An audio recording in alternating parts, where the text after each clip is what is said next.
juga, kenalin, aku Raffi dari Kementerian Dalam Negeri BEM FISIP UB 2020. Aku mau ngucapin selamat datang di election level 1. Nah, teman-teman bisa jingga, di election level 1 ini kita akan kenalan dengan 3 LKM. Nah, 3 LKM ini akan belajar, nggak akan jauh dari namanya belajar tentang kepemimpinan, belajar tentang birokrasi, dan juga akan berhubungan dengan masyarakat FISIP dan masyarakat di luar FISIP. Penasaran nggak dengan 3 LKM ini? Nah, kalau kamu penasaran, simak langsung video setelah ini. Cari posisi nyaman kamu, gedein volume HP ataupun laptop kamu, dan juga aku mau ngingetin, di akhir video nanti akan ada link di mana kalian harus isi sebagai tanda bukti kalian hadir dalam acara election level 1 ini. Selamat menyaksikan, good luck!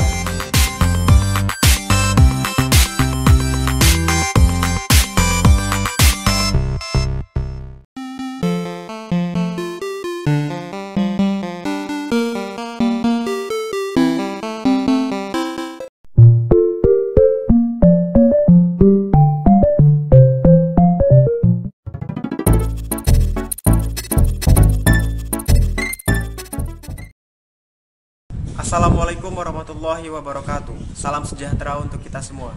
Shalom, Om Swastiastu, Rahayu, Namo Buddhaya. Hidup mahasiswa, hidup rakyat Indonesia. Perkenalkan, nama saya Putra Satria, Presidium 1 Kongres Mahasiswa Fakultas Ilmu Sosial dan Ilmu Politik Universitas Brawijaya. Halo, perkenalkan nama saya Hafiz dari jurusan Ilmu Komunikasi. Sekarang saya bertugas sebagai Presidium 2.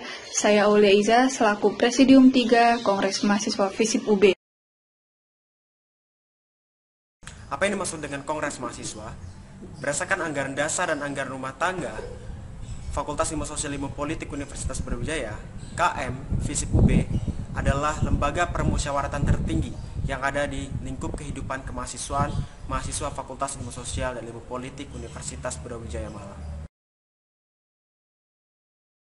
Selanjutnya, program kerja Kongres Mahasiswa FISIP UB 2020. Yang pertama adalah sidang awal tahun yang membahas mengenai ADART LKM FISIP UB. Yang kedua adalah sidang tengah tahun yang membahas mengenai laporan pertanggungjawaban BEM FISIP UB. Yang ketiga adalah sidang akhir tahun yang membahas mengenai laporan pertanggungjawaban BEM FISIP UB serta serah terima jabatan. Yang keempat dan yang terakhir adalah serba-serbi kongres kita. Yang ini adalah program rutinan Kongres Mahasiswa dan pertama kali diadakan oleh Kongres Mahasiswa yang akan diimplementasikan dalam media sosial kita yaitu Instagram. Dan di program ini akan dibahas mengenai fakta menarik tentang KM atau Kongres Mahasiswa dan ADART LKM FISIP UB. Kongres Mahasiswa FISIP UB merupakan lembaga permusyawaratan tertinggi di lingkungan FISIP UB, yang dimana anggotanya terdiri dari 1.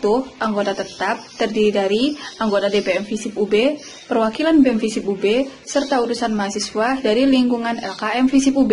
Kemudian yang kedua, anggota peninjau, yang terdiri dari mahasiswa aktif yang datang untuk meninjau. Kemudian yang ketiga, Badan Pengurus Harian Kongres Mahasiswa FISIP UB, yang terdiri dari Presidium 1, yang bertugas sebagai pemimpin sidang, Presidium 2 yang bertugas sebagai pengawas, dan Presidium 3 yang bertugas sebagai notulensi. Tugas dan wewenang serta hak dari Kongres Mahasiswa FISIP UB. Yang pertama adalah berwenang untuk membahas serta menetapkan anggaran dasar dan anggaran rumah tangga LKM FISIP UB yang biasa disingkat sebagai ADART LKM FISIP UB. Yang kedua adalah berhak menetapkan sanksi bagi para pelanggar ADART LKM FISIP UB. Yang ketiga adalah berwenang untuk melakukan serah terima jabatan untuk BEM FISIP UB dan DPM FISIP UB. Yang kelima adalah berhak dan berwenang untuk melakukan musyawarah terkait isu kontemporer. Dan yang terakhir adalah berhak melakukan amandemen daripada ADART LKM FISIP UB. Terima kasih mahasiswa FISIP dan kami tunggu kalian di sidang Kongres Mahasiswa. Sampai jumpa.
Assalamualaikum warahmatullahi wabarakatuh.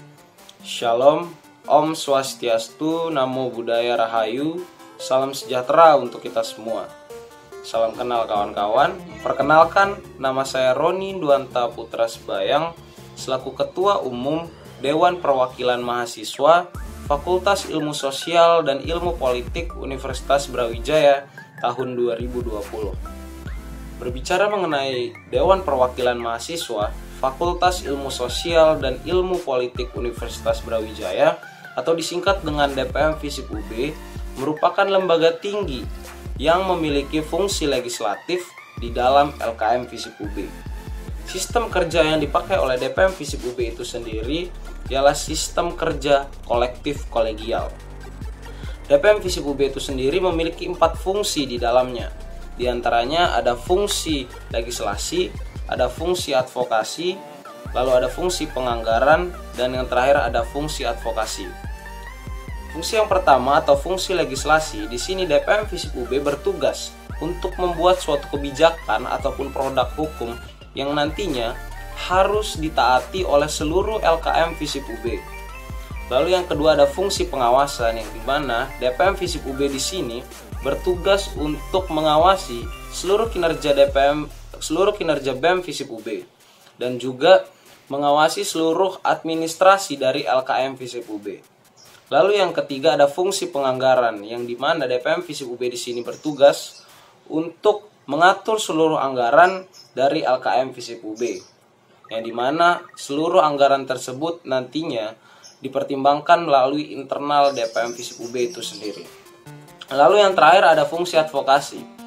Fungsi advokasi di sini yaitu DPM FISIP UB bertugas untuk menyalurkan seluruh aspirasi ataupun keresahan dari mahasiswa FISIP UB ke pihak-pihak yang dapat menyelesaikan keresahan tersebut.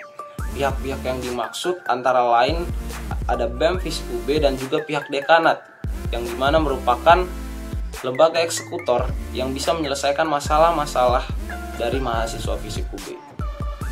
DPM FISIP UB sendiri juga memiliki visi dan juga misi di dalamnya. Visi dari DPM FISIP UB ialah mewujudkan DPM FISIP UB yang inklusif dengan semangat kolaboratif. Dari visi tersebut memiliki 5 turunan misi, diantaranya ada aspiratif, transparan, inovatif, responsif, dan juga solutif. Selain itu, DPM FISIP UB juga memiliki alat kelengkapan ataupun struktur kepengurusan di dalamnya.